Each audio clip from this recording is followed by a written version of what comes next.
أعوذ بالله من الشيطان الرجيم بسم الله الرحمن الرحيم امام الہند مولانا آزاد رحمت اللہ علیہ نے ایک تاریخی جملہ کہا تھا، اگر تم صرف اپنے لیے جی رہے ہو، اگر تم صرف اپنے لیے جی رہے ہو تو قوم کے لیے ایک زندہ لاش ہو۔ یعنی اگر آپ کی دولت کا محور صرف آپ اور آپ کے بچے ہیں، آپ کی تمنائیں ہیں، آپ کی خواہشات ہیں، آپ کی ضروریات ہیں، آپ کے ارمان ہیں، تو قوم کے لیے آپ مردہ ہیں، قوم کے لیے آپ لاش ہیں۔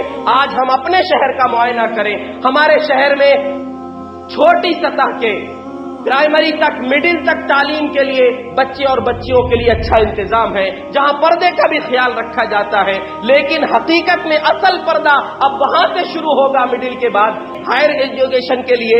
اب جو سسٹم ہونا چاہیے، جو انتظام ہونا چاہیے، کہاں ہے؟ چھوٹے اسکول تو بہت ہے، قوم میں ایسا نہیں ہے کہ دولت مند نہیں ہے، انبار ہے دولتوں کے، لیکن دل نہیں ہے۔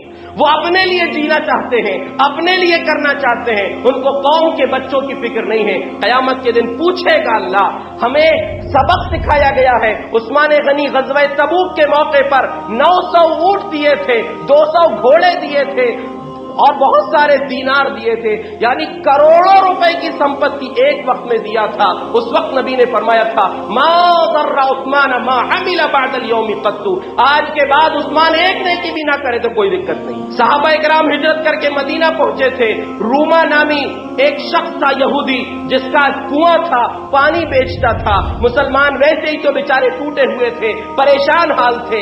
اللہ کے رسول نے اعلان کیا کون ہے جو اس کنویں کو خریدے گا، اس کے لیے جنت ہے۔ حضرت عثمان اکیلے اس کنویں کو خرید کر سارے لوگوں کے لیے وقف کر دیا تھا، سب لوگ استعمال کرو۔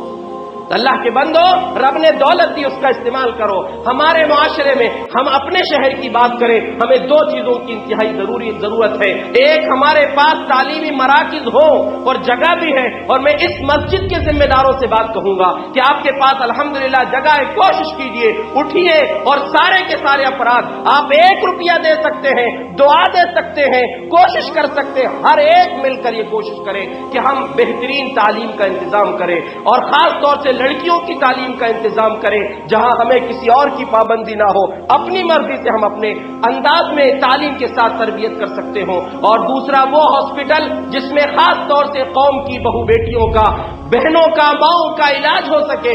ایسے کچھ چھوٹے مراکز تو ہیں، لیکن اور بڑے پیمانے پر ہمیں بہترین انداز میں کرنا چاہیے، تاکہ ہم کسی کے محتاج نہ ہو، کسی کے قوانین پر عمل کرنے کی ہماری مجبوری نہ ہو کہ منہ کھول کے اندر جانا پڑے گا، مرد سے ہی آپ کو سونوگرافی کروانا پڑے گا۔ یہ ہمارے شہر کی مجبوریاں ہیں، پریشانیاں ہیں، لیکن میں کھلے عام کہتا ہوں، ڈنکے کی چوٹ پہ کہتا ہوں، وہ دولت مند جن کے پاس انبار ہیں، اگر وہ سوئے رہیں گے، قوم کے لیے مستقبل کی فکر نہیں کریں گے، قیامت کے دن اللہ کے ہاں جواب دینا پڑے گا۔ تم کو دولت دیے تھے، کیوں استعمال نہیں کیے؟ اور آپ لوگوں سے بات کہتا ہوں، شادی کی بات آتی ہے تو لاکھوں روپیہ خرچ کر دیں گے، ہزاروں روپیہ دیں گے، بچوں کی سال بھر کی کچھ ہزار کچھ سو فیس دینے کے لیے جان پہ آتی ہے، فیس دینے کے لیے تکلیف ہوتی ہے، خرافات اور ارمان نکالنے کے لیے بھوک پیسہ آ جاتا ہے۔ اللہ کے بندو، ضرورت ہے، سمجھو اس بات کو، یہ فضول رسومات سے اپنے آپ کو روک کر پیسے کا صحیح استعمال کرو، جس سے جو ہو سکتا ہے وہ کرو، اور قوم کے لیے تعلیمی مراکز کا بہترین انتظام کرو۔ اور یہ یاد رکھو، تعلیم کے ساتھ تزکیہ ضروری ہے، ورنہ خالی بے پردہ ہو کر ہماری لڑکیاں، ہماری قوم کی بچیاں جائیں، اس کا کوئی ثبوت نہیں، یہ جائز ہی نہیں ہے۔ یا پھر تعلیم کے ساتھ ہم یہ سوچیں کہ سارے میدان کھلے ہیں، جو جی میں آئے کرو، پڑھو لکھو، اور پڑھنے کے بعد حرام کماؤ، حرام ڈگریاں لے لو، یعنی اس کے ذریعے سے حرام راستے اختیار کر لو، بینک میں جاب کر لو، فلم انڈسٹری میں چلے جاؤ، اور یہ کر لو، وہ سب کرو۔ نہیں، آپ کو ایمان کے ساتھ، اخلاق کے ساتھ، ایمان کا سودا آپ کو نہیں کرنا ہے، تعلیم کے ساتھ تزکیے کی بہت ضرورت ہے۔ اس لیے اللہ کے بندو، ہمیں ان باتوں کو یاد رکھنا ہے۔